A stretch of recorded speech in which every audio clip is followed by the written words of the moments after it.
உடைய வார்த்தைக்காக ஒரு விஷயங்களை தாழ்த்த போகிறோம். மகா பரிசுத்தமுள்ள பிதாவே, இந்த மகிமையான இந்த காலை வேளைக்காக உமக்கு கோடான கொடி ஸ்தோத்திரம்.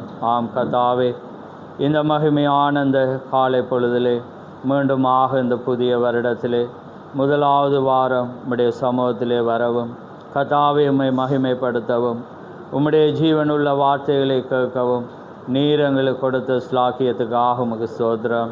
ஆம் கர்த்தாவே, உம்முடைய வார்த்தை ஒன்றே எங்களுக்கு போதுமானதாயிருக்கிறபடினால் கர்த்தாவே, அந்த வார்த்தை ஒன்றே எங்களை பலப்படுத்த முடியும்.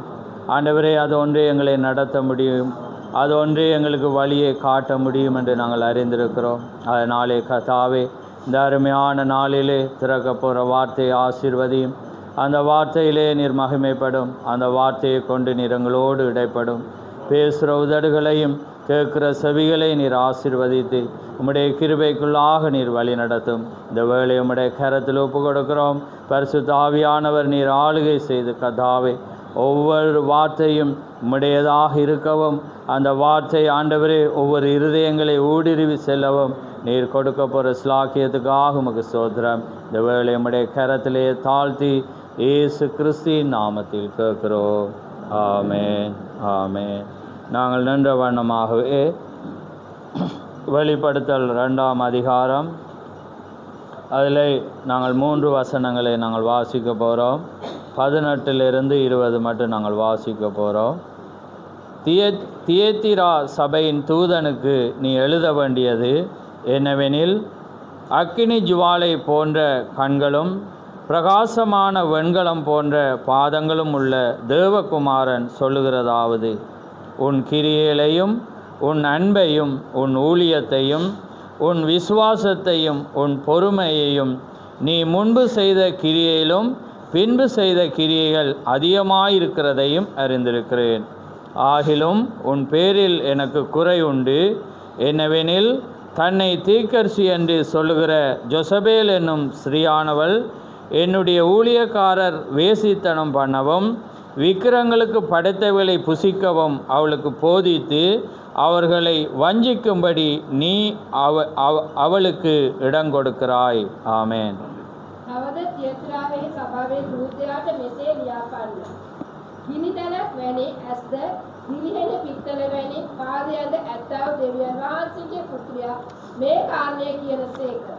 එනම් මම නුඹේ ක්‍රියාද ප්‍රේමයද ඇදහිල්ලද සේවයද ඉවසිල්ලද නුඹේ පළමු ක්‍රියාවලට වඩා අන්තිම ක්‍රියාව වැඩි බවද දනිමි. නුඹට විරුද්ධව මේ කාරණා මට ඇත්තේය. එනම් තමාම අනාගත වක්තවකයයි කියා ගන්නා ස්ත්‍රී වන යෙසබෙල්ට නුඹ අවකාශ දෙන්නේය. ඈ වනාහි වේශ්‍යකම් කරන්නටද දේවතා රූපවලට පූජා කරන දේ කන්නටද මෙහෙකරුවාට උගන්වා මුලා කරන්නීය. ආමේන්, ஆமென், ஆமென். யாவரும் அமர்ந்திருங்கள்.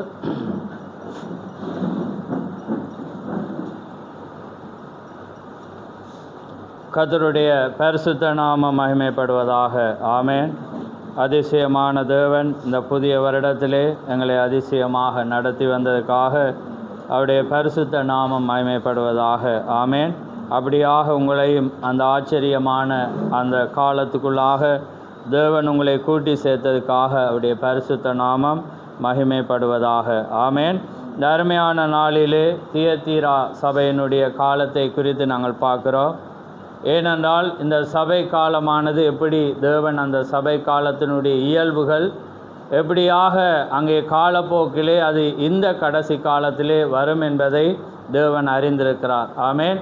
அதனாலே அவர் முன்னமே அதே போல தான் அந்த சபை காலத்துக்குள்ளே வேதத்திலுள்ள காட்சிகள் நடக்கும் என்பதை வேத அடிப்படையிலே தேவன் கூறி வந்ததை நாங்கள் பார்க்குறோம். ஆமென். அதனால் தேவன் எப்படி அங்கே துல்லியமாக அந்த காரியத்திலே எப்படி நடந்து வந்தார், எப்படியாக அந்த அனுபவத்தை கொடுத்தார் என்பதை நாங்கள் கண்டு வருகிறோம். அதனால்தான் இந்த காலத்தை குறித்து நீங்கள் சரியாக அறிந்து கொண்டால் நீங்கள் ஒவ்வொரு சபையை நிதானிக்க முடியும். உங்களை கூட என்ன செய்ய முடியும்? நிதானிக்க முடியும். நீங்கள் போகிற சபையை கூட உங்களால் நிதானிக்க முடியும். ஏனென்றால் தேவனுடைய வார்த்தை அந்த வண்ணமாக உரைக்கிறதை நாங்கள் பார்க்குறோம். இப்போ நாங்கள் பார்க்குற வேளையிலே போன வாரம் நாங்கள் பார்த்தோம் அந்த ஸ்ரீ எப்படி அந்த தியேத்திரா என்றா அதனுடைய அர்த்தம் என்ன? அதிகாரம் செலுத்தும் ஸ்ரீ. ஆமேன். அப்போ அந்த காலத்தில் ஒரு ஸ்திரீ வந்து அதிகாரம் செலுத்தினால், அதே நேரத்தில் அந்த காலத்தில் ஒரு சபையும் என்ன செய்தது? பரிசுத்தவான்களையும் சபையையும் அதிகாரம் செலுத்தினதென்று நாங்கள் பார்த்தோம். ஆமேன். அதனால் தான் நீங்கள் ஆரம்பம் இருந்து சரியாக பிடித்தாதான் தொடர்ச்சியாக வரும். எபேசில் நிக்குலாய் மாஸ்டரின் கிரியையில் இருந்தது. அது என்ன செஞ்சிச்சு? கிரியாக இருந்தது. புறவு என்னதாக வந்துச்சு? போதனையாக வந்து கடைசியாக என்ன நடந்துச்சு? ரெண்டும் இணைஞ்சிச்சு. அதனால தான் பெர்கமு என்றால் என்ன? பரிபூர்ண விவாகம். பாருங்கள், நிக்குலாய் மாஸ்டரின் கிரியாக இருந்தது, பிறகு எப்படி ஆச்சு? போதனையாக மாறி பிறகு விவாகமாகி இப்போ என்னவா மாறிட்டு? அதிகாரம் செலுத்த போயிட்டு. அப்போ பாருங்கள், முதலாவது அது என்னவா இருந்தது? கிரியை. அப்போ அந்த கிரியையில் இருக்கிறது தவறாக இருந்தால், சபைக்குள்ளாக அது இருந்தால் என்ன செய்யணும்? உடனே வேரோடு என்ன சொல்லுவாங்க? கிள்ளி போடணும்ன்றுவாங்க. அதே மாதிரி ஆரம்பத்திலிருந்தே அதை என்ன செய்யணும்? பிடுங்கணும். அப்போ அது நிக்குலாய் என்றால் என்ன அர்த்தம்? சபையின் மேல் அதிகாரம் செலுத்துறது. அப்போ அது என்னண்டா, சபைக்கண்டு தேவன் வார்த்தையை வைத்து ஒழுங்க வைக்கிற வேளையில் அந்த மனிதர்கள் என்ன செய்கிறாங்கண்டா, சில காரியத்தை செய்கிற வேளையில் சபையானதும் போதகரும் என்ன செஞ்சிட்டாங்க? அவங்க ஒரு மேல் மக்கள் என்றபடி அவங்களுக்கு எப்படி சொல்கிறேன்னு விட அது மெதுவாக இருந்து இப்படி செய்தால் அது நல்லமண்டு அடுத்த சபைக்கு போதனை ஆயிடுச்சு. அதனால தான் நான் எப்பயுமே எது நடந்தாலும் கவனமாக பார்ப்பேன். ப்ரோக்ராம் நடந்தாலும், ஒரு சபையில் ஒரு சிஸ்டம் வந்தாலும், திட்டம் வந்தாலும் அதை நாங்கள் என்ன செய்கிறது? கவனித்த கொண்டே நான் எப்பயும் இருப்பேன். ஏனென்றால் மெதுவாக தான் அவன் வருவான். அது மனிதர்கள் அல்ல, அது ஆவி. அவன் ஏனென்றால் எப்படியாவது அவனுக்கு ஆராதனை வந்து அவனுக்கு போகணும். அதுதான் பிசாசுனுடைய வேலை. ஆமேன். தேவனை அங்கே கனவீனப்படுத்தி அவன் வரணும். மனிதன் வந்து மகிமைப்படணுமென்றதை அவன் எப்பயுமே விரும்புவான். அதனால தான் எப்பயுமே நாங்கள் வார்த்தையை அரணாக வைக்கணும். ஆமேன். அதனால தான் தாவி சொல்கிறான், கர்த்தரை எப்பொழுதும் எனக்கு முன்பாக வைக்கிறேன். ஆமேன். அவன் எப்பயுமே அவரை வைக்கிறபடினால அவன் என்ன செய்கிறான்டா, எல்லாத்துலேயும் ஜெயித்தான். ஏனென்றால் அவரை முன்னாக வச்சிருக்கபடி அவர் வழியாக இருக்கு. அதே போல தான் நாங்கள் இன்றைக்கு தேவன் எங்கள் மத்தியில் மாமிசத்தில் இல்லாவிட்டாலும் வார்த்தையாக இருக்கிறோம். அப்போ எதை செய்தாலும் வேதம் என்ன சொல்லி, எதை செய்தாலும் கிரியையினாலும் என்ன செய்யணுமா? வார்த்தையினாலும் கிரியையினாலும் எதை செய்தாலும் அவருடைய நாம மகிமைக்காக. அப்போ பாருங்கள், அவருடைய நாம மகிமைப்படணுமென்றால் கிரியையாக இருந்தாலும் வார்த்தையாக இருந்தாலும் அது அவரை பிரியப்படுத்தும். அப்போ அது இது வந்தால் தான் அவருடைய நாமம் மகிமைப்படும். அப்போ பாருங்கள், மெதுவாக வருது. அப்போ அவங்க பார்க்குறாங்க அது சரியென்று பார்க்கல, அது போதனையாக வந்துச்சு. அப்போ அந்த போதனை வந்து கடைசியாக என்ன நடந்துட்டு, அரசியலும் மதமும் அங்கே கலந்தோன்னு அது விவாகமாகி இப்போ வர்ற வேளையில் அந்த 4வது சபை வரக்குள்ள முழுவதும் சபையை என்ன செஞ்சிச்சு? கண்ட்ரோல் பண்ணிச்சு. தேவன் கண்ட்ரோல் பண்ணுறதுக்கு பதிலாக சபையானது மனிதர்களை கொண்டு அதிகாரம். அப்போ என்ன நடந்துச்சு? அங்கே அத்தியட்சர், அதாவது போதருக்கு இருக்கிற தன்மையை அங்கே கமிட்டி, அதாவது கீழே இருந்த ஆட்கள் என்ன செஞ்சிட்டாங்க? போதரையை என்ன செஞ்சிட்டாங்க? கட்டுப்படுத்த வெளிக்கிட்டாங்க. ஏன்னா அந்த பதவியை கொடுத்துட்டாங்க. அப்போ டிரான்ஸ்ஃபரை கொடுத்தாங்க. என்ன செய்தாங்க? இல்லை இதை நாங்கள் கையாளுறோம்னு சொல்லி கடைசியாக வந்து அந்த அதிகாரம் இல்லாமல் அது மனிதருடைய கட்டுப்பாடாக என்ன செய்துட்டு மாறிட்டு. அப்போ அதனால தான் மெதுவாக என்ன செய்கிற எழும்புகிற வேளையிலே அதை என்ன செய்யணும்? நாங்கள் தடை செய்ய வேணும். ரைட். இப்போ பாருங்கள், இப்போ நாங்கள் அப்போ அந்த பெண் என்ன செய்கிறாள்? பெண்ணண்டக்குள்ளே உங்களுக்கு தெரியும், அந்த காலத்தில் உண்மையாகவே பெண் இருந்தால் அதே நேரத்தில் பெண் வந்து எப்பயுமே சபைக்கு சபைக்கு அடையாளமாக இருக்கிறாள்.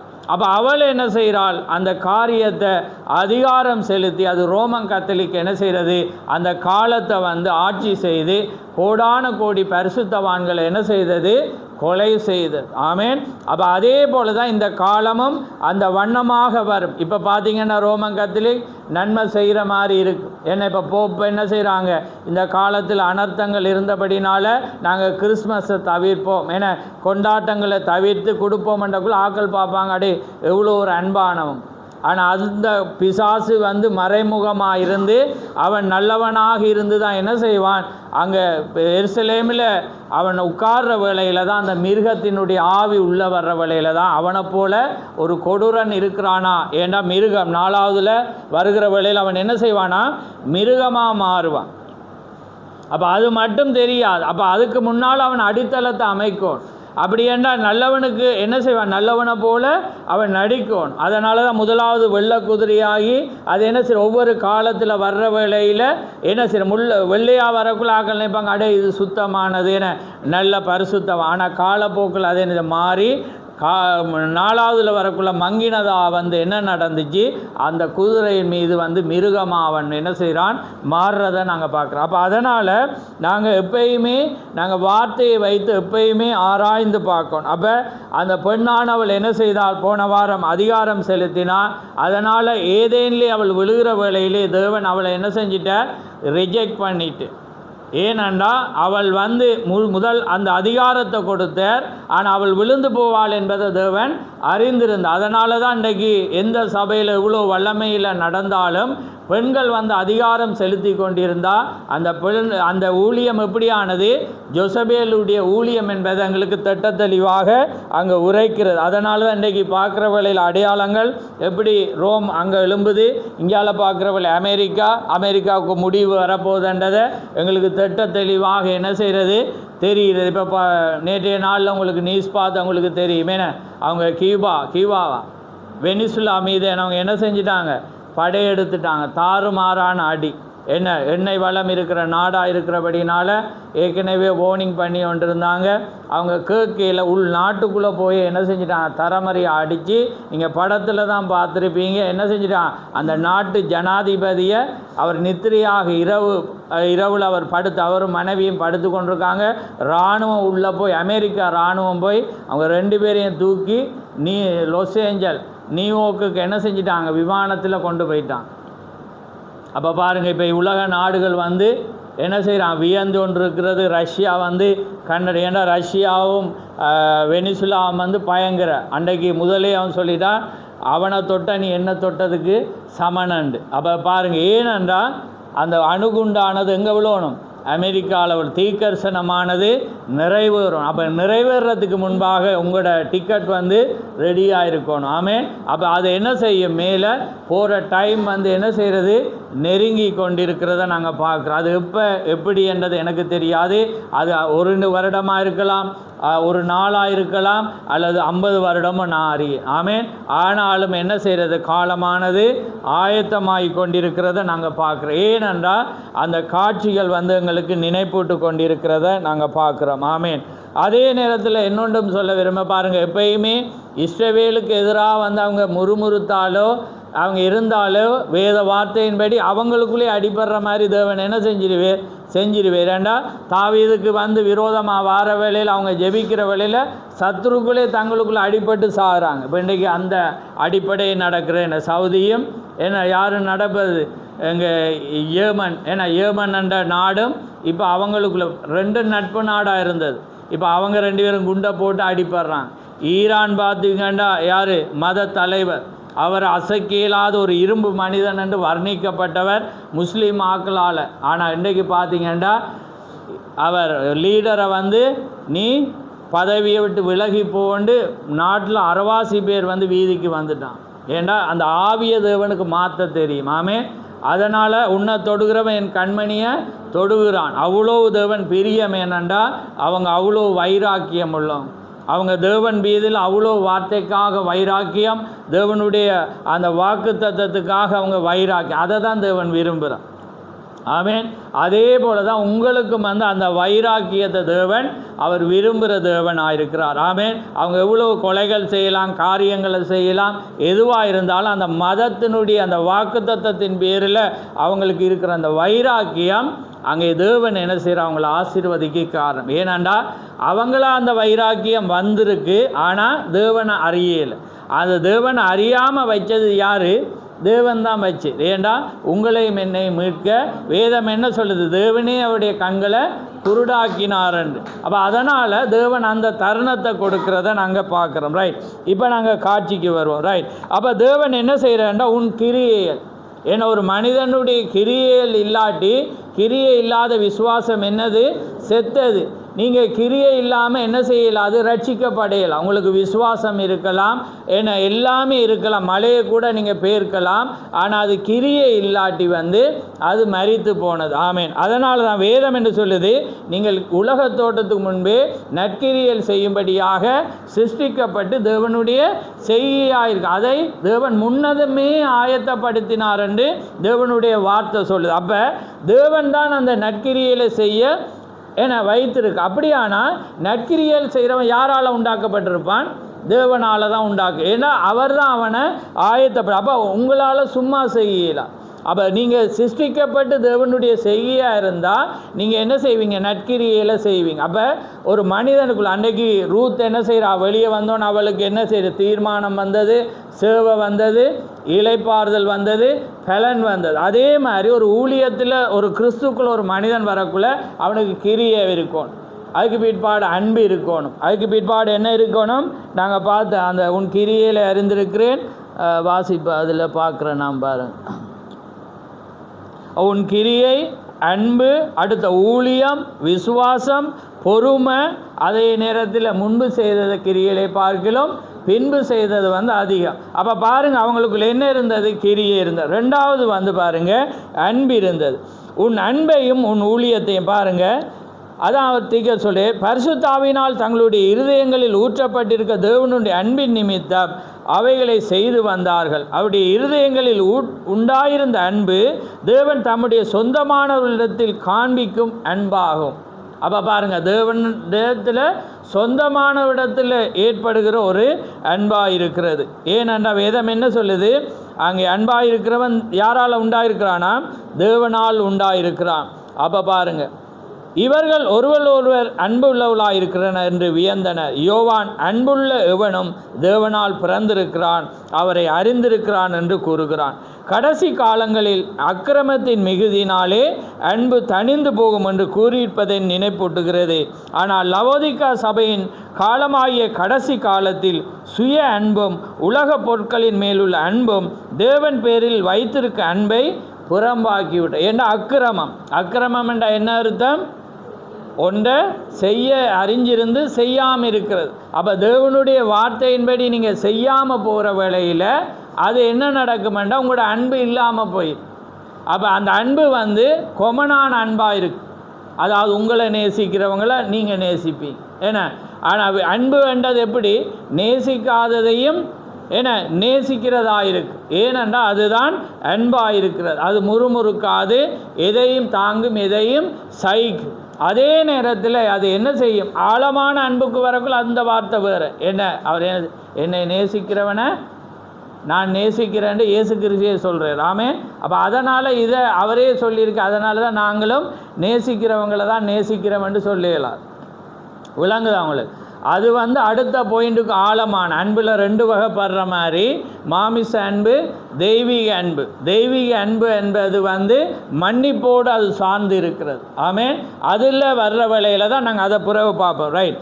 அப்போ பாருங்கள், அப்போ அடுத்தது அன்பு. இப்போ மூன்றாவது நாங்கள் பார்க்க போகிறோம் பாருங்கள், உன் ஊழியத்தையும் அறிந்திருக்கிறேன்.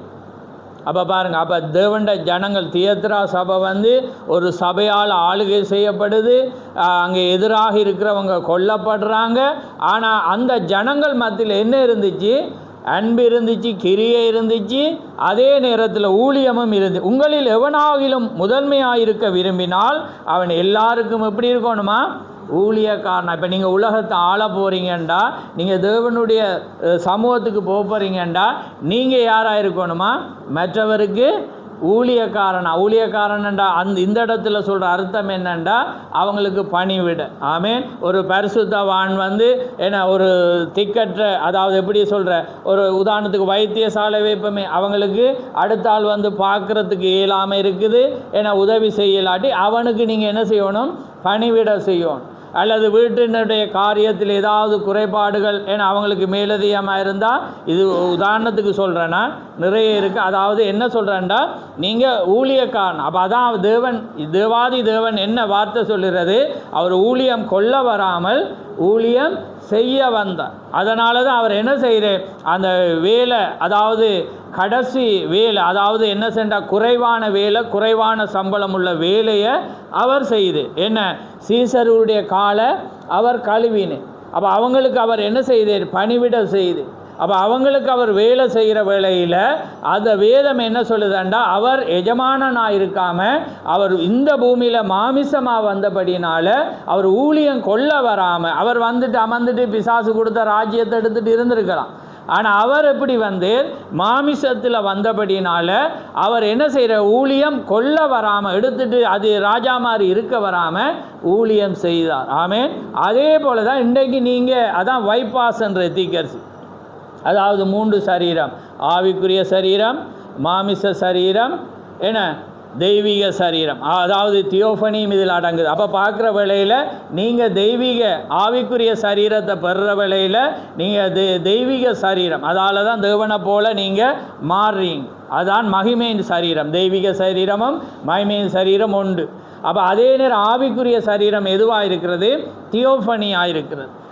மாமிச சரீரம் இப்போ நாங்கள் இருக்கிறது. அப்போ அதாவது நீங்கள் ஆவிக்குரிய சரீரத்தில் நீங்கள் பூமிக்கு வராமல் வைபாஸ் பண்ணப்பட்டு எப்படி வாரீங்கண்டா மாமிசத்தில் விழுறீங்க. ஏனெண்டா இதை நீங்கள் ஆவியில் மாமிசத்தில் ஜெயங்கொண்டு தியோஃபனியை பெறுவீங்க. ஆவிக்குரிய சரீரத்தை பெற்ற பிற்பாடு தேவன் வர்ற வேளையில் நீங்கள் அவரை போல மகிமையின் சரீரத்தை நீங்கள் பெறுவீங்க. அப்போ அதனால தான் சொல்லி இந்த பூமியில் நீங்கள் மாமிசமாக வந்தபடினால இந்த பூமியில் இருக்கிற தேவன் உங்களுக்கு என்ன கேரக்டர், என்ன குணாதிசயம், என்ன இயல்புல நடப்பீங்க, உங்களோட வாழ்க்கையில் வர்ற போராட்டங்களை அவர் எழுதி வைச்சபடினால் அதை நீங்கள் ஜெயங்கொள்ளும்.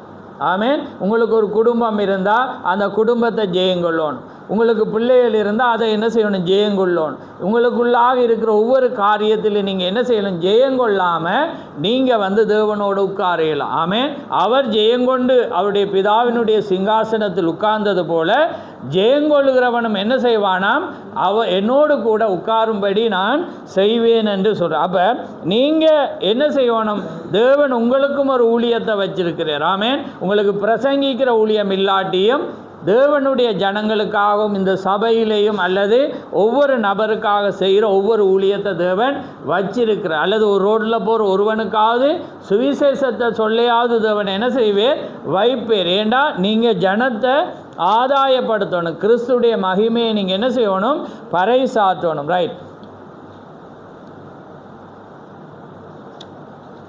இப்போ பாருங்கள், அடுத்தது பாப்பம் உன் விசுவாசத்தை. ரைட். உன் விசுவாசத்தையும் அறிந்திருக்கு, என் விசுவாசத்தை பற்றி கொண்டிருக்கிறாய் என்று பெர்கமு சபைக்கு கூறியது போல் அவர் இங்கு கூறவில்லை. அவருடைய விசுவாசத்தை குறித்து அவர் இங்கு பேசாமல் அவர்களுடைய தியத்ரா சபையின் பிராக்கெட்டுக்குள்ள விசுவாசத்தை கண்டு புகழுகிறார். அவருடைய பொறுமையை பற்றியும் இங்கே அவர் குறிப்பிடுகிறார். விசுவாசம் பொறுமையினால் வரும். வாசிங்க யாக்கோபு 1:3. விசுவாசம் இருந்தால் அது ஆட்டோமேட்டிக்காக இருக்கும். ரைட். வாசிங்க யாக்கோபு 1:3. உங்கள் விசுவாசத்தின் பரீட்சையானது பொறுமையை உண்டாக்கும் என்று அறிந்து அதை மிகுந்த சந்தோஷமாக எண்ணுங்கள். ஆமென். என்னையா உங்கள் விசுவாசத்தின் பரீட்சையானது என்னத்தை உண்டாக்குமா, பொறுமை. அப்போ அதனால தான் பரிபூர்ண மனிதனின் வளர்ச்சியிலும் எங்கே வருது, பொறுமை பிறகுதான் வருது. விசுவாசம் என வல்லமை, தைரியம், ஞானம், இச்சையடக்கம் வந்த பிறகு தான் என்ன வருது, பொறுமை. அப்போ விசுவாசத்தின் பரீட்சையானது என்னத்தை உண்டாக்குமா, பொறுமையை உண்டாக்கும். ரைட். அப்போ அதனால் பாருங்கள், இவங்களுக்கு விசுவாசம் இருந்தபடினால அடுத்ததில் தேவன் அவங்கள புகழ்றேன் உன் பொறுமையும். அப்போ பாருங்கள் உண்டாக்கும் என்று அறியுங்கள். ரைட். பொறுமையை அடைவதற்கு வேறு வழி எதுவும் இல்லை, அதை விசுவாசத்தின் பரீட்சையின் மூலம்தான் அடைய முடியும். அப்போ விசுவாசத்தின் பரீட்சை, அப்போ உங்களுக்கு உபத்திரம் வருதுண்டா வர வர நீங்கள் என்ன செய்ய, உங்களுக்கு பொறுமை இருக்கான்னு பார்ப்பேன். ஏண்டா பொறுமை உள்ளவன் பாக்கியவான்கள். ஆமேன். ஏனென்றா ஆபிரகாம் பொறுமையோடு இருந்து தான் காத்து கொண்டான். யோபு எப்படி இருந்து காத்து கொண்டான்? பொறுமையோட, எந்த முறுமுறுப்பும் இல்லை. அதே போல தான் தேவன் என்ன செய்வார்ன்றா, உங்களுக்கு பொறுமையாக இருக்கிறீங்களான்னு பார்க்க ஒரு பிரச்சனையை கொடுத்துட்டே இருப்பேன். கொடுக்குற வேளையில் நீங்கள் என்ன செய்வீங்கண்டா, அதில் உங்களுக்கு பொறுமை இல்லாட்டி நீங்கள் இழந்து போயிடுவீங்க. அல்லது நீங்கள் ஒரு விண்ணப்பத்தை வச்சு அல்லது ஒரு பொருத்தனையை வச்சு ஜெபிச்சு கொண்டிருப்பீங்க.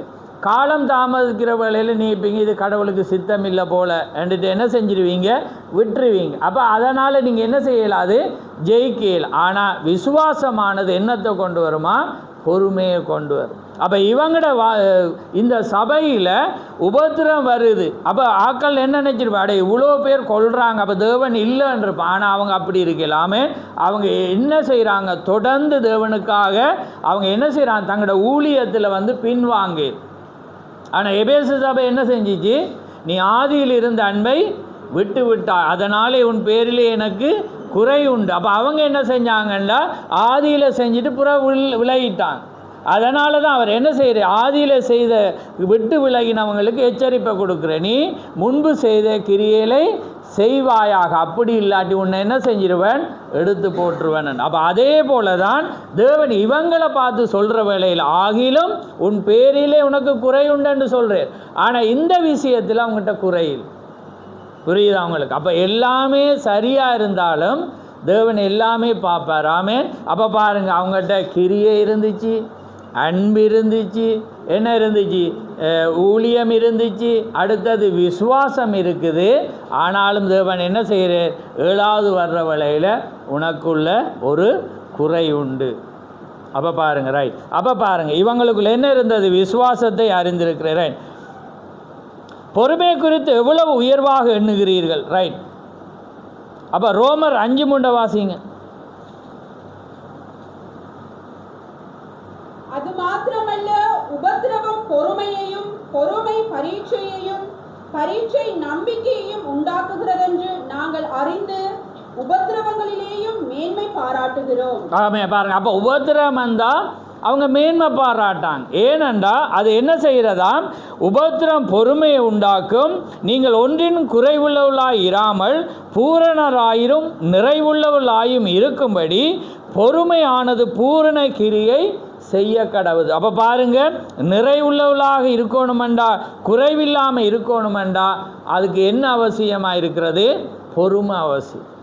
அப்போ பாருங்கள், அப்போ பவுல் என்ன செய்யறான், ரோம சபையை பார்த்து அதை உயர்வு, அதனாலே பொறுமையை குறித்து எவ்வளவு உயர்வாக எண்ணுகிறார் என்பதை நமக்கு புலப்படுகிறார். அப்போ தேவன் பொறுமையை எவ்வளவு உயர்வாக எண்ணுகிறாராம். ஆனால் உங்களுக்கு பொறுமை இருக்கா சொல்லுங்கள், பொறுமையே இல்லை. எப்படி ஹீட் ஆகுதுன்னு தெரியல. ஏன்னா அயன் பாக்ஸை போட்டாலும் ஒரு நிமிஷத்துக்கு பிறகு நல்லா சூடா, ஆனால் உங்களுக்கு என்ன செய்யும், உடனே என்ன செய்யும், சூடாகும். சில பேருக்கு சூடாகவே இருப்பாங்க. ஏன்னா அப்போ அது கஷ்டம். ஏன்னா அதே மாதிரி, ஆனால் தேவன் என்ன செய்கிறார், பொறுமையை உயர்வாக எண்ணுகிறார்.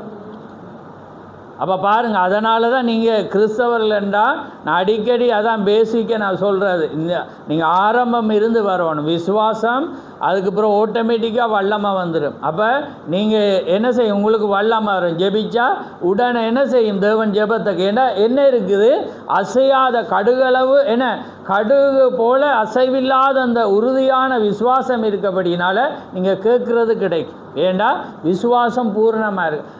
விசுவாசம் வந்தோன்னு என்ன வந்துடும், ஞானம், எப்படி பேசணும், இப்படி நடக்கணும், இப்படி உடுத்தணும், எங்கே போகணும், எங்கே வரணும், எல்லாமே வந்துடும்.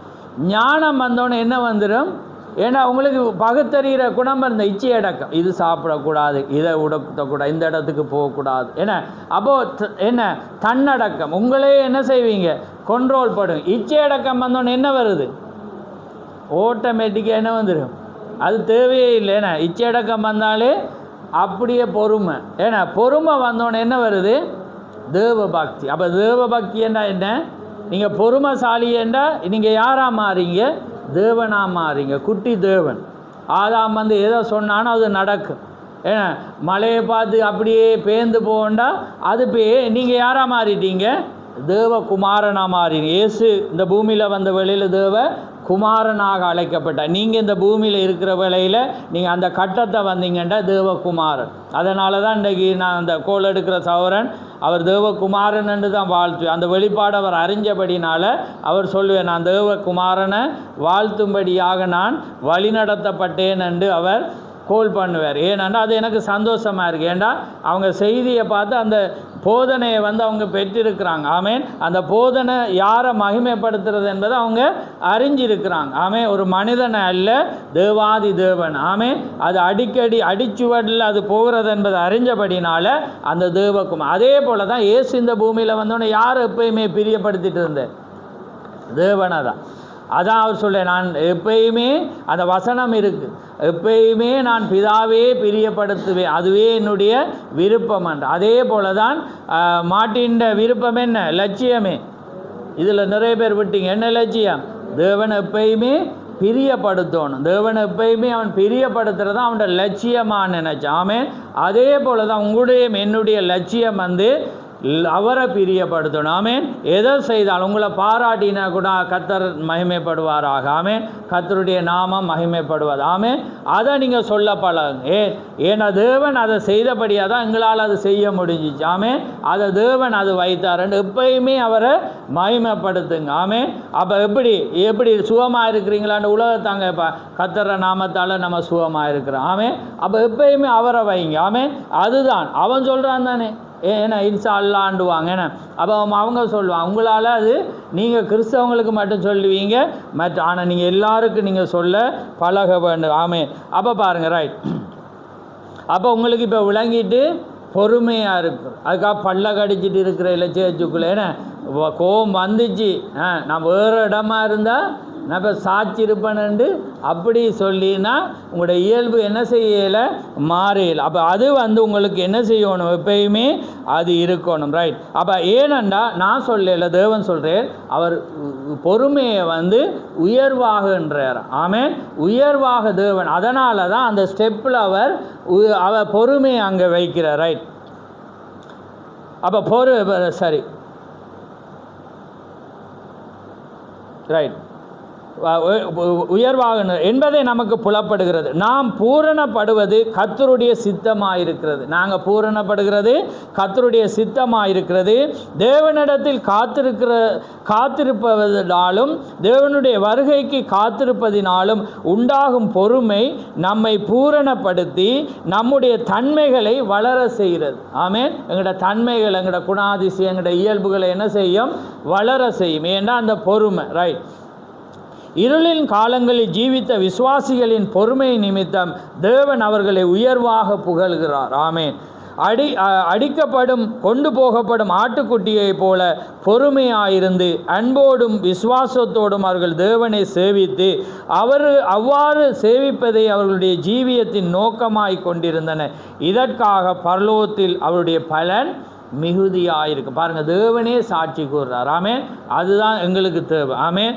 மனிதனுடைய சாட்சியில் தேவன் எங்களை குறித்து தேவன் என்ன செய்யணும்? சாட்சி கூறணும். ரைட். அடுத்தது பார்க்க போகிறோம். நான் உன்னுடைய கிரியைகளை அறிந்திருக்கிறேன், நீ முன்பு செய்த கிரியையிலும் பின்பு செய்த கிரியைகள் அதிகமாக இருந்து. ஊழியத்தில் ஆரம்பிக்கக்குள்ளே இருந்த கிரியையை விட பிறகு வர வர பிரச்சனை கூடினாலும் அவங்களோட கிரியைகள் எப்படி இருந்துச்சாம்? அதிகம், முன்பை விட கூட. ஆனால் எபேசில் எப்படி இருந்துச்சு? முன்பு இருந்தது பிறகு என்ன செஞ்சிட்டு குறைஞ்சிச்சு. ஆனால் ஒரு சாரார் முன்னுக்கு போனாங்க, ஒரு சாரார் செய்த ஆக்கள் என்ன செஞ்சிட்டாங்க? விலகிட்டாங்க. ரைட். இது அபாரமான ஒரு காரியம். இருளின் காலங்களில் பயங்கரம் அதிகமாய் கொண்டே போய் அதிகமான பரிசுத்தவான்கள் நாள்தோறும் கொல்லப்பட்ட போதும் இவ்விசுவாசிகள் கர்த்தருக்கென்று அதிகமாய் ஊழியம் செய்தனர். ஆமேன். அப்போ பாருங்கள், விசுவாசம் அதிகரித்தது, பலப்பட்டது. எபேசு சபையின் காலத்தில் ஆதியில் கொண்டிருந்த அன்பு குறைந்து போனது. அதை தொடர்ந்து மற்ற சபையின் காலங்களில் அன்பின் ஊழியம் அதிகப்பட்டது என்று இங்கு கூறப்படவில்லை. ஆனால் மிகவும் பயங்கரமான இருள் சூழ்ந்த இந்த காலத்தில் விசுவாசிகள் தேவனை அதிகமாய் சேவித்தார்கள். இது நமக்கு ஒரு பாடமாக திகழ வேண்டும். நம்முடைய ஊழியம் அதிகப்பட வேண்டும். ஆமேன். சோர்ந்து போனவர்கள் பயத்தினால் அலறுவதற்கு பதிலாக வெற்றி அடைய முயற்சிக்க வேண்டும். ஆமேன். அப்போ அதனால் நாங்கள் இந்த வருடத்தில் எங்கட ஊழியம் என்ன செய்யணும்? அதிகரிக்கப்படணும். ஆமேன். நாங்கள் ஊடுருவோணும். நாங்கள் என்ன செய்யணும்? ஊடுருவி அங்கே சிக்கப்பட்டவங்களை என்ன செய்யணும்? மீட்க வேண்டிய ஜனமாக இருக்கிற நாங்கள் மெதுவாக மௌனமாக இருந்து அவங்க கோவிப்பாங்கன்னு நாங்கள் பார்க்கல. அன்பானது என்ன செய்யும்? இழுத்து கொள்றதா இருக்கு. அதனால தான் இழுவையே நாங்கள் என்ன செய்யணும்? நாங்கள் இப்போ என்ன செய்யணும்? எடுத்துக்கொள்ளணும். அதனால தான் நாங்கள் அன்றைக்கு கதைக்கிற வேளையில் நாங்கள் ஆயிடுச்சோம். தேவண்ட ஆட்கள் வந்து எப்படியான ஆட்களை தெரிவு செஞ்சேன். அவர் மீன் பிடிக்கிறவங்க, ஏன்னா விவசாயம் செய்கிறவங்க, ஏன்னா மேய்ப்பர்கள், அப்படியாக தேவன் என்ன செய்ய அவங்கள. ஏண்டா மீன் பிடிக்கிறவங்க இறை வந்து தூண்டில் பிடிச்சிட்டு விட்டுட்டு இருப்பாங்களா? நூல் போண்டு சும்மா படுதண்டாலே என்ன செய்ய ஒரே வெட்டு. ஏன்னா அதுதான் என்ன செய்ய. அதே போல தான் உங்களோட அதே போல தான் மேய்ப்பர்கள். ஏன்னா அது காணாமல் போனது அவங்க என்ன தேடி ஒரு பட்டி ஒரே வாசலுக்குள்ளே என்ன செய்வாங்க? கொண்டு அந்த இயல்புகள் எல்லாமே அதை என்ன செய்யணும்? உங்களுக்குள்ளே வரும். அதான் நாங்கள் ஒரு செய்தி எடுத்த ஆட்டின் சாயல்கள். அப்போ அந்த ஆட்டின் சாயல்கள் வந்து வித்தியாசமாக செம்மறி ஆடை என்ன செய்யும்? குளிர்காலத்தில் அது என்ன செய்யுமா? ஒன்றோடு ஒன்று என்ன செய்யும்? நெருக்கமாயிருமா. ஏனென்றால் அந்த ஒரு மிருகத்துடைய சூடு மற்ற மிருகத்தை சேஃப்டியாக வைக்கிறதுக்காக. ஆனால் வெள்ளாடு என்ன செய்யும்? பிரிஞ்சு போயிடும். ஆனால் அந்த மற்ற செம்மறி ஆடு மட்டும் என்ன செய்யுமா? அப்படியே இணைஞ்சிருமா. அதனால் நான் ஒரு கட்டிங் ஒரு படம் ஒன்று போட்டேன்னா ஞாபகம் இருக்கு நினைக்கிறேன். அந்த பட்டிக்குள்ளே நாய் போய் அம்பிட்டு இருக்கும். என்ன அம்பிட்டோன்னு இது போட்டு நெருக்க இது தலை போய் இருக்கு. ஏண்டா அதுக்குள்ளே வரையலாது. அவ்வளவு முட்டி முட்டி முட்டி என்ன செய்யுமாண்டா நெருக்கு. அப்போ அதே போல் தான் எருசலேம் தேவாலயம் ஒரு பிளேட் கூட போடாத மாதிரி தான் நெருக்கமாக கட்டுப்பட்டுச்சு. ஆமே. ஏனென்றால் அவ்வளோ அதே போல் தான் தீர்க்க சொல்ல ஒவ்வொரு விசுவாசியும் அவ்வளவு நெருக்கமாக இருக்கணும். ஏண்டா பிசாசு உங்களுக்குள்ள எதையுமே நுழைக்க விடக்கூடாது. ஆமே. நுழைச்சி அவன் பிரிவினையை கொண்டு வர வலிக்கிடுவான், அல்லது குறை சொல்ல வலிக்கிடுவான், அல்லது சபையை குறித்து சொல்லக்குள்ள நீங்கள் அவன் பிசாசன்று அறிஞ்சு அப்பாலே போ சாத்தானி என்று என்ன செய்யணும்? நீங்கள் செய்யும். ஏண்டா நீங்கள் ஒரே அப்பத்தில் நீங்கள் எல்லாரும் பங்கு பெறுறீங்க. ஆமே. ஒரே ரசத்தை குடிக்கிறீங்க. ஒரே ஊற்றிலிருந்து வர்ற வார்த்தையை நீங்கள் என்ன செய்றீங்க? எல்லாரும் பருகுறீங்க. அப்போ பருகிற வேளையில் பிசாசு வர்ற வேளையில் அவன் என்ன செய்வான்? நீங்கள் அவங்களோட சேர்வீங்கண்டா என்ன நடக்குமெண்டா அந்த காரியத்தில் வந்து நீங்கள் பிரிவினையை பிசாசு உள்ளே கொண்டு உங்களை பிசாசாக மாற்றிடுவான். ஆமேன். அதனால தான் தேவன் ராப்போஜன் நேரம் சொல்ல உங்களில் ஒருவன் காட்டி கொடுப்பான். இதில் சாப்பிட்ட பிற்பாடு என்ன செய்வான்? உங்களில் ஒருவன் என்னை காட்டிக்கும். அந்த ராப்போஜனத்துக்கு பிற்பாடு தான் என்ன வந்துச்சு? காட்டி கொடுப்பு வந்துச்சு. அதே போல் உங்களுக்குள்ளேயும் அந்த ஆவி வராத வண்டி நீங்கள் என்ன செய்யணும்? உங்களை காத்து கொள்ள வேணும். ரைட். அப்போ பாருங்கள். ரைட். அதே நேரத்தில் முன்பு செய்த கிரியையிலும் பின்பு செய்த கிரியைகள் அதிகமாயிருந்தது. அப்போ பாருங்கள் அவங்களோட வாழ்க்கை அந்த ஊழியம் என்ன செய்துச்சு? வர வர வர அதிகமாக இருந்ததாக நாங்கள் இங்கே பார்க்குறோம். அதனால தான் அந்த சொல்கிறேன் தியத்திரா உண்மையாகவே பரிசுத்தவான்கள் மற்றெல்லா காலத்தை பரிசுத்தவான்களை விட அதிகமாய் பரிசுத்த ஆவியினாலும் விசுவாசத்தினாலும் நிறைந்தவர்களாய் நற்கிரியலுக்கண்டு உண்டாக்கப்பட்டு தேவனை சோஸ்தரித்து அவர்கள் தேவனை வெளிப்படுத்தி தங்களுடைய ஜீவனையும் பொருட்படுத்தாமல் கர்த்தருக்கென்று இனிய பலியாக அதை சந்தோஷத்தோடு என்ன செஞ்சாங்களாம்?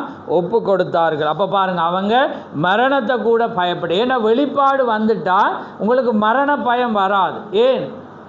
நீங்கள் அங்கே தானே போகிறீங்க. என்ன அப்போ வாழுங்கள மரணம் என்ன அங்கே என்ன செய்கிற? மரணம் ஜெயமாக விழுங்கப்பட்ட. அதனால தான் பவுல் சொல்கிறான் மரணமே கூரங்கே பாதாளமே உன் ஜெயம் எங்கே. ஏனென்றா அதை ஜெயிச்சுட்டு ராமேன் ஏசு கிறிஸ்து ஜெயிச்சபடினால இப்போ மரித்தாலும் அவன் அங்கே போவான். ஆமேன். அதனால தான் அவன் சொல்கிறான் நான் மரணத்தை நான் எதிர்பார்த்துருக்கிறேன், ஆனாலும் நான் வந்து என்னுடைய நலனுக்காக இல்லை உங்களுடைய நலனுக்காக நான் வாழ விரும்புகிறேன் என்ற நான் போதிக்கணும். உங்களை கற்புள்ள கண்ணியாக கர்த்தரிடத்தில் சேர்க்கிறதற்காக நான் பிரயோஜனமாக இருக்கிறபடினால நான் அதை வாஞ்சிக்காமல் இதை வாஞ்சிக்கிறேன் என்றாலும் அங்கே போக தான் அவன் என்ன செய்கிறான்? வாஞ்சிக்க. அதான் இந்த தேகத்தை விட்டு பிரிந்து போனால் நலமாக இருக்கும் என்ற அதான் இந்த தேகம். அதனால் இது ஒரு கூடாரம்தான்.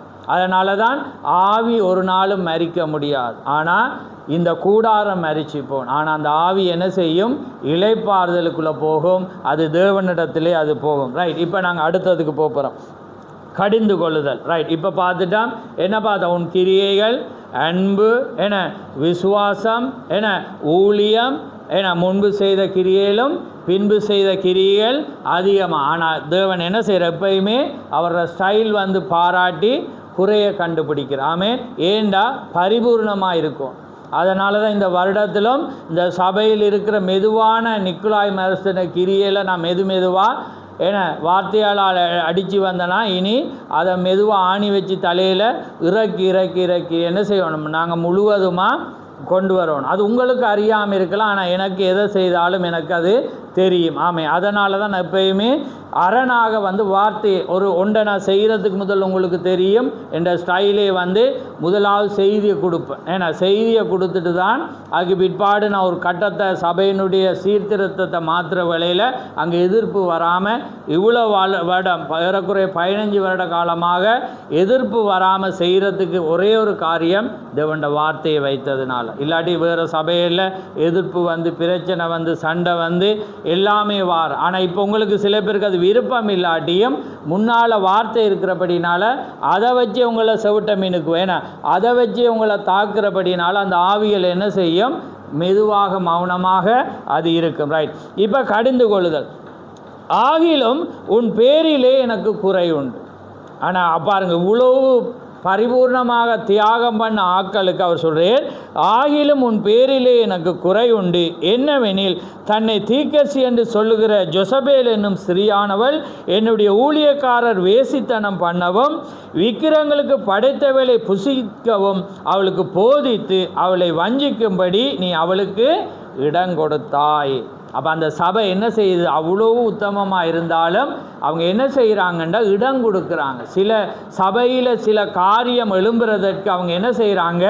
இடம் கொடுக்கிறத நாங்கள் பார்க்குறோம். அந்த இடம் கொடுக்கறதுனால தேவன் என்ன செய்கிறார்? அந்த சபையை கடிந்து கொள்கிறத நாங்கள் பார்க்குறோம். பாருங்கள், உண்மையாகவே 2 சபைகளுக்கு ஒன்று ஆவியானது இவ்விரண்டையும் ஒன்றாக கருதி அவைகளிடம் பேசுகிறார் என்று நான் அநேக முறை கூறியதுண்டு. மேற்கூறிய வசனத்தின் மூலம் சபைகள் உண்டென்று கர்த்தர் உள்ளேந்திரியங்களை ஆராய்ந்து அறிபவர் என்பதை சில சபைகள் அறியவில்லை என்றும் நமக்கு புலப்படுகிறது. அவர் அத்தகைய தன்மை உடையவர் என்பதை இச்சபைகளுக்கு நிரூபித்து காண்பிக்க போகிறார். கள்ள சபைகள் இச்சத்தியத்தை அறியாமல் இருக்கின்றனர். ஆனால் உண்மையான விசுவாசிகளை கொண்ட சபையோ நியாய தீர்ப்பு தேவனுடைய வீட்டில் தொடங்கிறது என்பதை குறித்து தேவனுக்கு பயந்து மற்றவர்களை தங்களுடைய நியாயத்துக்குட்படாதபடி தங்களை சரிப்படுத்தி கொண்டார்கள். அப்போ பாருங்கள், எப்பயுமே ஆவியானவர் சபைகளுக்கு சொல்லுகிறதை காதுள்ள. அப்போ அந்த சபைக்கு தேவன் போதிக்கிறேன். ஆனால் போதிச்சாலும் என்ன நடக்குதுண்டா மற்றவங்க என்ன செய்கிறாங்க? அதை பொருட்படுத்தல். ஆனால் உண்மையான சபை என்ன விளங்கி கொள்ளுதுண்டா நியாயத்தை இப்போ எங்கே துவங்குதுதான்? தேவனுடைய வீட்டில். அப்போ வீடு என்பது தேவனுடைய ஆலயம். அப்போ ஆலயத்திலிருந்து தேவன் என்ன செய்கிறாருண்டா சபையோட பேசுகிறத நல்ல பரிசுத்தவான்கள் கண்டு என்ன செய்கிறாங்க? அவங்கள விட்டு விலகுறாங்க. ஏன்னா அந்த சபை இடம் கொடுத்துட்டு.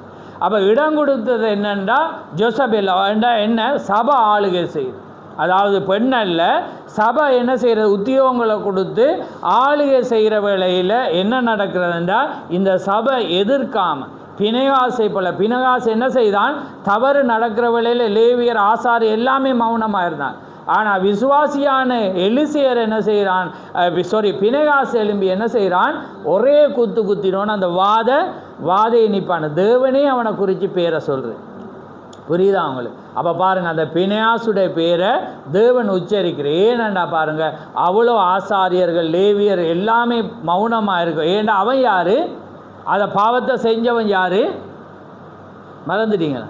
பிரபுவாக இருந்தான். நாமே அந்த இடத்துல அந்த கோத்திரத்தில் அவன் ஒரு பிரபுவாக இருந்தான்.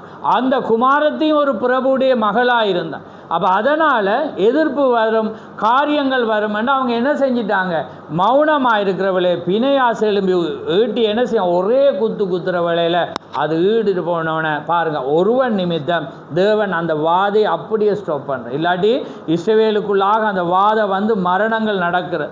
ஆனால் ஒருவன் நிப்பானபடியாக தேவன் அவன் பேரை உச்சரிக்கிறார். ஆமென். அன்றைக்கு போன சபை காலத்தில் யாரை உச்சரிக்கிறேன், ஒரு பரிசுத்தவாண்ட பேரை அவர் என்ன செஞ்சார், உச்சரிச்சு. அப்போ பாருங்கள், ஏனென்றா அதுதான் தேவனுக்கு தெரியும். அதே போல தான் எங்கேயாவது ஒரு காலத்தில் தேவன் ஒரு உண்மையான மனிதனை வச்சிருப்பார். ஆமேன். அந்த மனிதன் உண்மையாக இருப்பான். ஆமேன். அதே போல தான் உங்களையும் என்னையும் அவர் விரும்புகிற தேவன். ஆமேன். அப்போ பாருங்கள், ரைட், கள்ள சபை அந்த காரியத்தை என்ன செய்கிறாங்க, சபைகள் ஏன் தம்முடைய சபைகளாக கர்த்தர் அழைக்கிறார். கள்ள சபைகள் சேர்ந்தவர்கள் மாமிசத்தின்படி கிறிஸ்தவர்கள் தான், ஆனால் ஆவிக்குரிய பிரகாரம் அவர்களை கிறிஸ்தவர்கள் என்று கருதவே முடியாது. கிறிஸ்துவின் நாமத்தை அவர்கள் வீணாக தரித்து கொண்டிருக்கிறார்கள். மனுஷனுடைய கற்பனைகளை உபதேசங்களாய் போதிச்சு, நான் சொல்கிற மாதிரி வீணாய் ஆராது அவரே உலக இரட்சகர் என்று சத்தியத்தை ஆதரிக்கும் ஒவ்வொரு கிறிஸ்தவர்களும் உண்மையாக தேவனை என்ன செய்வாங்களாம், ஆராதிப்பார்கள். அதனால் அந்த காலத்தில் தேவன் என்ன செய்கிறார், ஒரே சபை தான், ஆனால் 2 பகுதியும் இருக்கிறாங்க.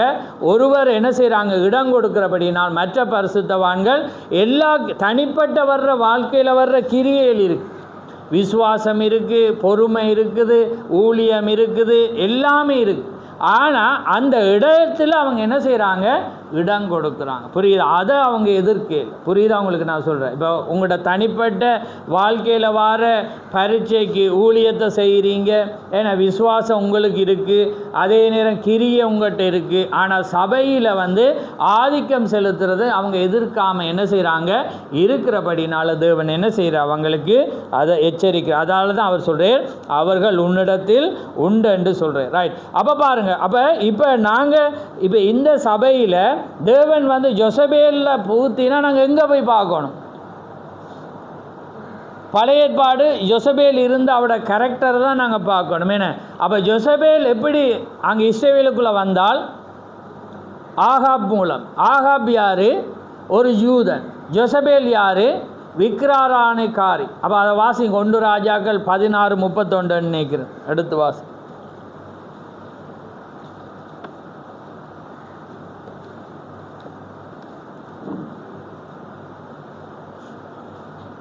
1 ராஜாக்கள் 16:31.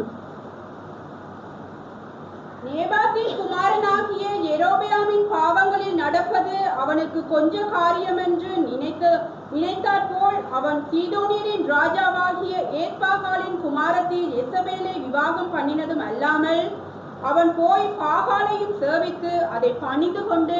ரைட், காணும். இப்போ பாருங்க, நேபாத்தின் குமாரனாகிய யெரொபெயாமின் பாவங்களில் நடப்பது அவனுக்கு கொஞ்ச காரியம் என்று எண்ணினாலும். இப்போ யெரொபெயாமின் பாவம் என்ன விளங்குது? ரைட். அவன் என்ன செய்தான்? பெத்தேலில் பொன்கட்டு குட்டிகளை என்ன செய்தான்? ஸ்தாபித்தான். ரைட்டா? யெரொபெயா. அப்போ யெரொபெயாவிட பாவங்களில் நடப்பது கொஞ்சம் தானே, அது கொஞ்சம் என்று நினைக்கிறான். அது மட்டும் இல்லை, அவன் என்ன செய்கிறானண்டா, நினைத்தால் போல் அவன் சீதோனிய ராஜாவாகிய ஏத்பாகாலின் குமாரத்தி ஜொசபேலை விவாகம் பண்ணினதும் அல்லாமல் அவன் போய் பாகாலையும் சேவித்து அதை பணிந்து கொண்டான். அப்போ பாருங்க, ஒரு யூதனாக இருந்தவன் யாரை விவாகம் பண்ணுறான்? ஏற்கனவே பேசிக்காக விற்கிறாதான காரியங்கள் இருந்துச்சு அவனுக்குள்ளே. இப்போ ஜொசபேலை விவாகம் பண்ணினோன்னு இன்னும் கூடிட்டு, அது மாத்திரமில்லை பாகாலையும் அவன் உண்டாக்கின காரியத்தையும் அவன் என்ன செய்தானாம்? சேவித்தான். அப்போ பாருங்க, அப்போ ஜொசபேல் யாராக வந்தாள்? அவள் உண்மையான யூதனாக வந்தாளா? பிறந்து வந்தாளா? எண்ணத்தின் மூலம் அவள் இணைக்கப்பட்டாள்னா விவாகத்தின் மூலம். அப்போ ஆகாப் ஏன் ஜொசபேலை விவாகம் பண்ணினான்? 2 ராஜ்யங்களும் பலப்படணும். இப்போ உதாரணத்துக்கு ஒரு இலங்கை வந்து இந்தியாவோட சேர்ந்து சில காரியத்தை ஏன் செய்யுமெண்டா, யாராவது தங்களை எதிர்க்க வந்தால் பக்கத்தில் இருக்க நாடு வந்து வருமென்றதுக்காக சிலதை மௌனமாக இருப்பாங்க. அல்லது சைனாவோட இருப்பாங்க அல்லது அமெரிக்காவோட இருப்பாங்க. ஏன்னாண்டா பலத்துக்காக. அப்போ அதே போல் இந்த ஆகாப் என்ன செய்கிறான்டா, இந்த இஸ்ரவேலை பலப்படுத்த இந்த ராஜாவுடைய மகளை விவாகம் பண்ண அவன் நினைச்சா 2 ராஜ்யங்கள் உண்டாகும்னு அவன் என்ன செய்கிறான், நினைக்கிறான். அதனால் அவன் என்ன செய்கிறான்டா, ஜொசபேலை விவாகம் பண்ணான். அப்போ ஜொசபேல் யார்? பூசாரியுடைய மகள். புரியுதாங்களா? அப்போ பூசாரியுடைய மகளை யார்? ஒரு யூதன், தேவன் வெறுக்கிற ஒரு காரியத்தை செய்தோன அவள் சும்மா இருப்பாள். அவள் உள்ளே வந்து அவள் என்ன செய்கிறாள்னா, இஸ்ரவேலுக்குள்ளே தான் வணங்கின ஆலயங்களுக்குள்ளே விக்கிரங்களை கொண்டு வந்தாள். அப்போ ஆட்டோமேட்டிக்காக இப்போ உங்களுக்கு கனெக்ட் ஆகும். அப்போ பெண் வந்து எப்பயுமே சபைக்கு அடையாளம். அப்போ ஒரு காரியம் என்ன செய்கிறது, அதே போல தான் ரோமன் என்ன செய்கிறது, அவர் சபையானது என்ன செய்கிறது, விக்கிராராதனை உள்ள இடத்துக்கு போகிறவழில் அவங்களோட இருந்தால் தான் எங்களுக்கு பலம் என்று நினச்சி அவங்கள மாதிரி என்ன செஞ்சாங்க, ஒரு நோக்கத்துக்காக தான் ஆரம்பித்தாங்க. அது காலப்போக்கில் அது தேவன் வெறுக்கிற மாதிரி போயிட்டு. அதே போல் தான் கன்ஸ்டைன் மன்னனும் செய்தான். என்ன அவன் ஒரு உண்மையான யூதனா? இல்லை. அவன் என்ன செய்கிறான், தேவன் அவனுடைய சொப்பனத்தில் வந்தபடினால சிலுவையை ஒரு பட்டயத்தில் குறித்து கொண்டு யுத்தத்துக்கு போய் ஜெயித்தபடினால் அவன் என்ன செய்கிறான், கிறிஸ்தவர்களை மதித்து கிறிஸ்தவத்தை மெதுவாக தழுவினான் ஒழிய பூரணமாக வரையல். அதான் திக்கல் சொல்கிறேன், நீங்கள் கிறிஸ்தவத்துக்குள்ளே வரணுமெண்டா பூரணமாக உண்மையான டிவைட், அதாவது வேறு பிரிக்கப்பட்டு வரும். புரியுதா? மாற்றப்பட்டு வரும். நீங்கள் எந்த சபையிலேருந்து வர்றீங்களோ அதிலேருந்து நீங்கள் என்ன செய்யணும், மாற்றப்பட்டவர்களாக வந்தாதான் நீங்கள் என்ன செய்யலாம், அப்போ ஜொசபேல் ஒரு விவாகத்துக்காக வந்தாலொழிய உண்மையாக மாறல. ஆனால் ரூத் மோவாப்பிலேருந்து வந்தாலும் உண்மையாக வந்தாள். ஏன்? அவள் என்ன செய்தால், அந்த காரியத்தில் உறுதியான தீர்மானத்தோடு அவள் என்ன செய்தாள், நடந்தாள். கணவன் மரித்தாலும் திரும்ப அந்த தேசத்துக்கு அவள் என்ன செய்யலை. ஆனால் ஜொசபேல் அப்படி செய்யாமல் அவள் மெதுவாக விற்கிறாராது. அதே தான் ரோமங்கதை. எதை தேவன் வெறுத்தாரோ அதை சபைக்குள்ளாக அது என்ன செய்தது, பூத்தின. அப்போ இப்போ உங்களுக்கு விளங்குதான். ஆரம்பத்தில் பாருங்கள், ஒரு சின்ன பாவம், அதான் வேதம் என்ன சொல்லுது, அதான் அதிக சொல்ல. நீங்கள் பாருங்கள், அவர் சொல்கிறேன் பாருங்க, அரசியல் காரணங்களில் ஆகாப் ஜொசபேலை மணந்த போது அவன் தன் புத்திர பாகத்தை விற்று போட்டான். அதே போல நீங்களும் ஒரு சாபனத்தை சேரும்போது நீங்கள் நம்பினாலும், கவனிங்க இந்த வசனத்தை பாருங்கள், யோசபேலை மணந்த போது அவன் என்னத்தை விற்று போட்டானா, சேஷ்டபுத்திர பாகத்தை. அதே போல் நீங்களும் ஒரு ஸ்தாபனத்தை சேரும்போது நீங்கள் நம்பினாலும் நம்பாவிட்டாலும் உங்கள் புத்திர சுகாரத்தை விற்று போடுகிறீர்கள்.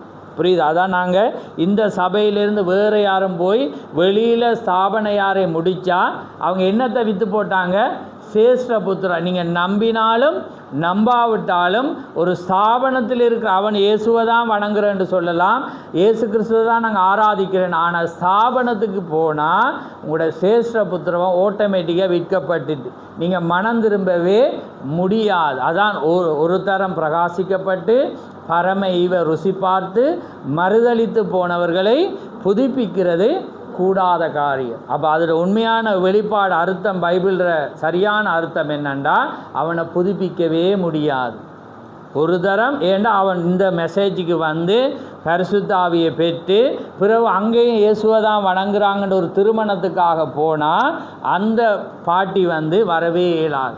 அவங்க சேஷ்டபுத்திர பாகத்தை விற்று போட்ட நபர்கள். புரியுதா அவங்களுக்கு? அது உங்களோட பிள்ளைகள் இங்கேருந்து போயிருக்கலாம், அல்லது யாராக இருந்தாலும் இனி போகிறவங்களாக இருந்தாலும் இதுதான் காரியம். அதனால தான் அவங்கள வந்து நாங்கள் முழு பகையாக பகைக்கிறது. புரியுதா அவங்களுக்கு? அதனால தான் உங்களுக்கு மெசேஜ் தெரியணும், அவங்கள வந்து நாங்கள் முழு பகை. ஏண்டா அவங்க இருந்து போனவங்க. ஸ்தாபனக்காரனை நாம் பகைக்கலாம், அவன் அறியாமல் இருக்கிறவன். நாமே தேவன் அவனுக்கு அந்த தருணத்தை கொடுக்கல. ஆனால் இவங்களுக்கு ஒரு தருணத்தை கொடுத்து போய் கானானுக்குள்ளே போய் வேவு பார்த்து திராட்சை கொடியை கொண்டு அந்த பழத்தை சாப்பிட்டு பார்த்துட்டும் அவங்க இதுங்களால் ஏலாம். ஏற்கனவே போய் 12 பேர் பார்த்து வெளியே வந்திருக்கான்.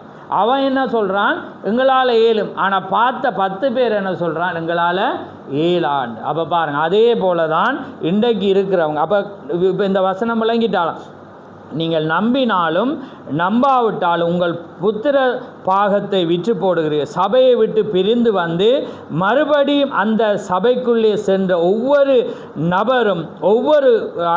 நபரும் புத்திர பாகத்தை விற்று போட்டார். அதாவது இங்கே வந்து எங்கேருந்து வந்தீங்களோ, எங்கேருந்து வந்திருப்பீங்க, ரோமனில் வந்திருப்பீங்க, அல்லது பேப்டிஸ்டில் வந்திருப்பீங்க, ஆங்கிலிக்கனில் வந்திருப்பீங்க, அல்லது ஏதாவது ஒன்றில் வந்துட்டு பிறகு அங்கே போனால் நீங்கள் யார்? புரியுதா உங்களுக்கு? அதுதான் வேதம் சொல்லுது. நீங்கள் நம்பினாலும் நம்பாவிட்டாலும் இதுதான் காரியம். அப்போ நீங்கள் அதனால் நீங்கள் ஒன்று செய்யுங்க, உண்மையாக யார் போனாலும் அவங்க அதை விற்றுட்டான். அதனால் அவங்ககிட்ட நீங்கள் செய்ய வேண்டிய ஒரே காரம் அவங்கள நீ வா, இதுதான் வார்த்தை சொல்லுது. ஏன்னா நீ அங்கே இருந்தால் நீ அழிஞ்சு போவான்றதை நீங்கள் சொல்லணும். ஏசாவை போன்று புத்திர பாகத்தை விற்று போட்டு பின்பு அழுது மனம் திரும்பலாம், ஆனால் இவையில் உங்களுக்கு ஒரு நன்மையும் செய்யாது. ஏசாவும் என்ன செஞ்சான்? அழுதான், மனங்கசந்தான். யூதாசும் அழுதான், மனங்கசந்தான். ஆனால் என்ன செய்யலை?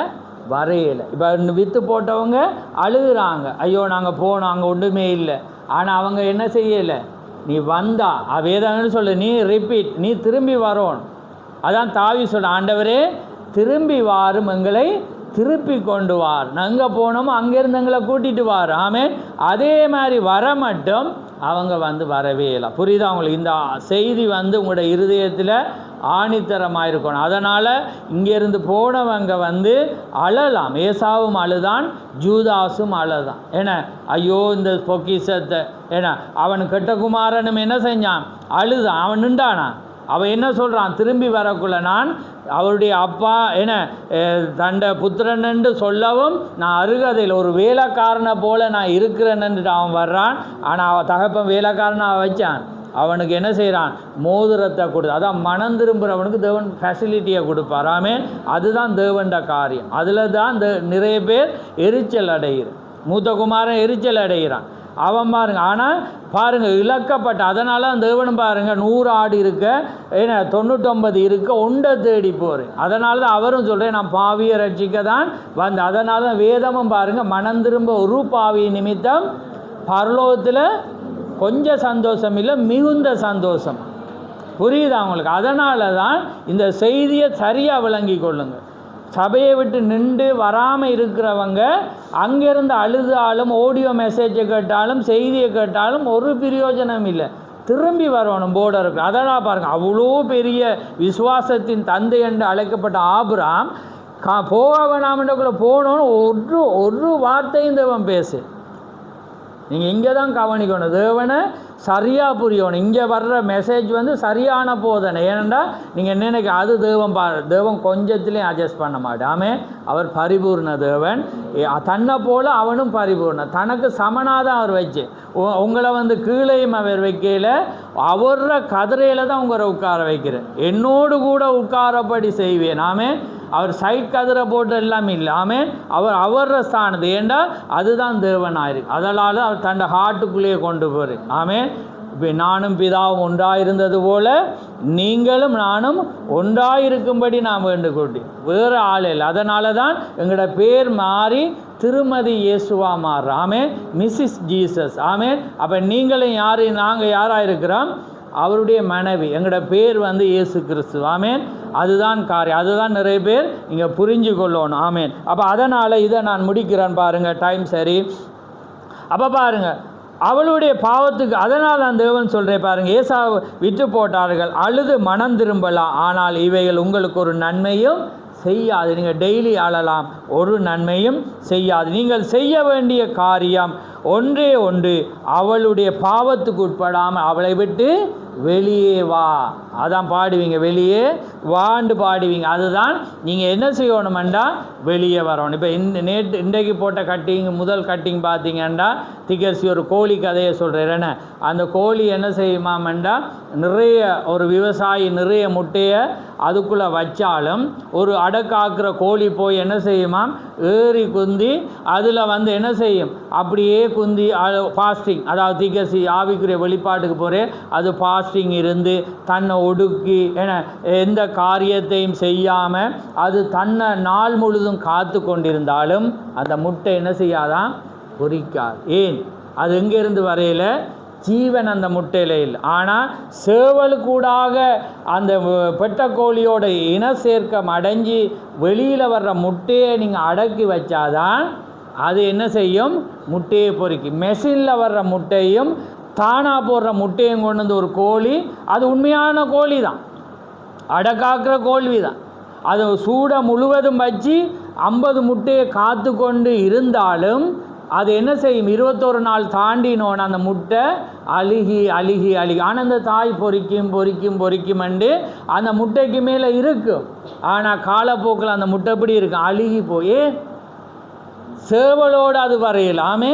அதே போல தான் கிறிஸ்து ஜீவன் இல்லாட்டி, ஜீவனுள்ள சபையில் இல்லாட்டி அது அழலாம், ஃபாஸ்டிங் இருக்கலாம், எங்களை விட 40 நாள் உவாசம் இருக்கலாம். அன்றைக்கி நீங்கள் ஒரு நாள் இருக்காமல் அரை நாள்லேயே சாப்பிட்றோம். ஆனால் அவங்க என்ன அந்த பஸ்கா துவங்கினோன்னு 40 நாள் என்ன செய்கிறாங்க, ஃபாஸ்டிங் இருக்கிறான். முட்டுக்காலில் என்ன செய்கிறான், சிலுவைக்கு பின்னால் நடந்து போகிறான். நீங்கள் முட்டுக்காலில் இருப்பீங்களா, இருக்கீங்களா? ஆனால் அவன் என்ன செய்கிறான், போகிறான். அது யார், அடக்காக்குற அழுகி போன முட்டை. அந்த அழுகி போன முட்டையாளுக்கு என்ன வரையலாம், அது ஜீவன் வரையலாம். அது வெளியே வந்தால் தான் ஜீவன் வரும். ஏண்டா உண்மையான மனம் திரும்புகிற இயேசு கிறிஸ்து நாமத்தினால ஞானஸ்தானம் பெற்று இந்த அடிக்கப்பட்ட இந்த கடைசி நாளில் கொடுக்குற இந்த அடிக்கப்பட்ட மெசேஜ், எந்த நாளும் புது புது இரத்தத்தோடு வர்ற மெசேஜ் தான் அதுக்கு ஜீவனை கொடுக்கலும். ஆமென். வேறு எதுவுமே கொடுக்காது. தாய் வந்து மூடி இருக்கலாம், அது ஃபாஸ்டிங் இருந்து கோழி அந்த நாளில் சாப்பிடாது. உங்களுக்கு தெரியும், கோழி வளர்த்தவங்களுக்கு ஒரு நாளும் அதை என்ன செய்யாது, போய் சாப்பிடா, தண்ணி அர்ப்பணிச்சிருக்கும். ஆனால் கொஞ்ச நாளில் அந்த முட்டை என்ன செஞ்சிடும், அழுகி. இன்றைக்கு கிறிஸ்தவங்க அழுகி போய் அழுகின முட்டைகளாக இருக்கிறாங்க. ஏன்னா அது ஏப்ரல் ஃபுல்லில் அடிக்க வேண்டிய முட்டைகள் தான் அதுகள். ஏன்னா ஆனால் உண்மையான முட்டையாக ஜீவனோடு இருக்கணுமெண்டா இந்த மெசேஜுக்கு நீங்கள் என்ன செய்யணும், வரணும். அதால் உங்களோட இனமாக இருக்கலாம், உங்களோட பிள்ளைகளாக இருக்கலாம், உங்களோட உறவாக இருக்கலாம், நீங்கள் சொல்ல வேண்டிய காரியம் வெளியே வா. ஆமே. நீ இங்கே இருக்கலாம், நீ செய்தியை கேட்கலாம், எது கேட்டாலும் ஜீவன் வரையலை. ஏண்டா தேவன்ட ஸ்டைலை தான் உங்களுக்கு நான் சொல்லித்தரேன். அதெல்லாம் தான் வேதம் தேவனை அணுகும் விதம் என்றது. நீங்கள் எப்படி அவர் அணுகணுமோ அப்படி போனால் தான் அவர்கிட்ட கிடைக்கும். ஆமேன். மற்றபடி எதுவுமே நீங்கள் அவர்கிட்ட கிடைக்காது. அதனால் நான் இதை சொல்லி முடிக்கிறேன். அதனால் நீங்கள் அவளை விட்டு வெளியே வா, அவளுடைய பாவத்துக்கு உடன்படாதே, எந்த சபையாவது ஸ்தாபனத்துக்குள்ளே புகுந்து எழுப்புதல் உண்டென்று நான் அறியவே இல்லை, அது வரவும் முடியாது. அதனால் நீங்கள் என்ன செய்யணும், வெளியே வர்றதுதான் ஒரே வழியாக இருக்கிறது. அதனால் கர்த்தர் தாமே உங்களை ஆசீர்வதிப்பாராக. அதனால் இந்த மெசேஜ் உங்களுக்கு புரிஞ்சிருக்கும் என்று நான் விசுவாசிக்கிறேன். பாருங்கள், அந்த சபைக்குள்ளாக அன்பு இருந்தது, ஊழியம் இருந்தது, கிரியை இருந்தது. ஆனால் அந்த சபைக்குள்ளே என்ன இருந்துச்சு, ஜோசேபேலுடைய போதனை. ஆமேன். ஜோசேபேலுடைய அதாவது அதிகாரம் எங்கேயோ ஒரு மூலையில் நடந்து கொண்டுச்சு. அதனால் அவர் சொல்கிற உன் பேரில் அந்த குறை உண்டு. அப்போ சபையானது பாருங்கள் எவ்வளவு பரிபூர்ணமாக இருக்கணும். ஆமேன். எப்பயுமே தேவண்ட வார்த்தையோடு தான் அது நடக்கணும் என்பது அது வெளிப்படுது. அதனால் நாங்கள் யாவரும் எழுந்திருந்து நாங்கள் தலைகளை தாழ்த்துவோம். நன்றி ஆண்டவரே, நன்றி கர்த்தாவே, மகு சோத்திரம் ஆண்டவரே, சர்வலவரே, மகு கோடான கொடி சோத்திரம் ஆண்டவரே. அப்பா பிதாவே, மகு சோத்திரம். நன்றி கர்த்தாவே. மகா பேசமுள்ள பிதாவே, இந்த மகிமையான இந்த நேரத்துக்காக மகு சோத்திரம். ஆம் கர்த்தாவே, இந்த மகிமையான இந்த நேரத்திலே மீண்டுமாக ஒரு அழகான ஒரு செய்தியை நாங்கள் கேட்கவும், கர்த்தாவே உம்முடைய ஆழங்களை நாங்கள் அறிந்து கொண்டு, கர்த்தாவே நாங்கள் பலப்படவும் நீரங்களோடு பேசின இந்த வார்த்தைகளுக்காக உமக்கு ஸ்தோத்திரம். ஆம் கர்த்தாவே, நீரங்களை நேசிப்பது நிமித்தம் நீரங்களை தெரிந்து கொண்டு கர்த்தாவே உம்முடைய வார்த்தையினால் எங்களை அலங்கரித்து வர்ற மேலான அந்த கிருபைக்காக ஆண்டவரே கோடான கொடி ஸ்தோத்திரம். வந்த ஒவ்வொரு பிள்ளைகளையும் ஆசீர்வதியும் ஆண்டவரே. அந்த வார்த்தையானது இன்னும் அதிகமாய் ஒவ்வொருவரையும் சுத்திகரித்து இந்த ஆண்டிலே முன்பு இருந்த ஆண்டை விட இந்த ஆண்டிலே ஆண்டவரே அந்த தியத்திரா சபையிலே நீ சொன்னது போல நீ முன்பு செய்த கிரியையிலேயும் பின்பு செய்த கிரியைகள் அதிகமாக இருந்தது போல கர்த்தாவே எங்களுடைய கிரியைகள் எங்களுடைய ஊழியங்கள் முன்பு இருந்ததை விட அதிகமாக இருக்க நீர் கிருபை செய்யும். கேட்ட சபைகளை ஆசீர்வதியும், வந்த ஒவ்வொரு பிள்ளைகளையும் ஆசீர்வதியும். யாவை உம்முடைய கரத்திலே தாழ்த்தி இயேசு கிறிஸ்துவின் நாமத்தில் கேட்கிறோம். ஆமென் ஆமென். என் ஆத்துமாவே கர்த்தரை சோத்ரி, என் முழு உள்ளமே அவருடைய பரிசுநாமத்தை சோத்ரி. என் ஆத்துமாவே கர்த்தரை சோத்ரி, அவர் செய்த சகல உபகாரங்களையும் மறவாதே. ஆமென் ஆமென். கர்த்தர் தாம் உங்கள் ஒவ்வொருவரையும் ஆசீர்வதிப்பாராக. ஆமென் ஆமென்.